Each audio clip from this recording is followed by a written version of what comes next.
Let's be honest. For many of us, the phrase sharing your faith brings up a feeling of fear, awkwardness, or inadequacy. We imagine having to be a master theologian, ready to win any debate. We think of knocking on doors or handing out tracts to strangers. We're so afraid of saying the wrong thing, of being rejected, or of not having all the answers, that we choose to say nothing at all. And in our silence, the most powerful, life-changing story ever told remains a secret. But what if I told you that your testimony is not about having all the right answers? What if it's simply about telling your story? The Bible gives us the ultimate key to powerful witnessing in Revelation 12:11. They triumphed over him by the blood of the Lamb and by the word of their testimony. Notice the two parts of that victory. First, the blood of the Lamb. That is the objective, unshakable truth of what Jesus did for all humanity. It is the source of our salvation. But the second part is your part, the word of your testimony. That is the subjective, personal story of what Jesus has done for you. Your testimony is the most powerful tool you have. Why? Because no one can argue with your story. They can argue about theology. They can debate history.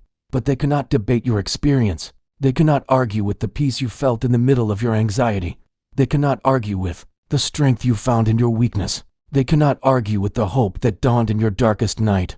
Your story is your undeniable proof. So, what is your story? It's simple. It has three parts. 1. What was your life like before you met Jesus? What were you searching for? What defined you? Maybe it was anxiety, ambition, emptiness, addiction. 2. How did you meet Jesus? What was that turning point? How did you come to understand what he did for you on the cross? 3.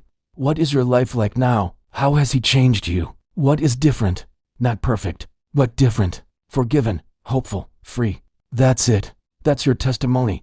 It is the story of before and after. It is the story of darkness and light. It is the story of being lost and being found. You don't need a stage or a microphone. Your mission field is your office, your classroom, your neighborhood, your family. It starts when a coworker asks you how you have so much peace in a stressful situation. It starts when a friend asks you where your hope comes from in the face of bad news. In that moment, you don't need a sermon. You just need to be ready to tell your story. Your story is not small. It is a masterpiece of God's grace. It is a weapon of spiritual warfare. It is a beacon of hope for someone else who is still lost in the before. Stop hiding it. Stop being afraid of it. Own your story and be ready to share it. The world is desperate to hear some good news, and you have it.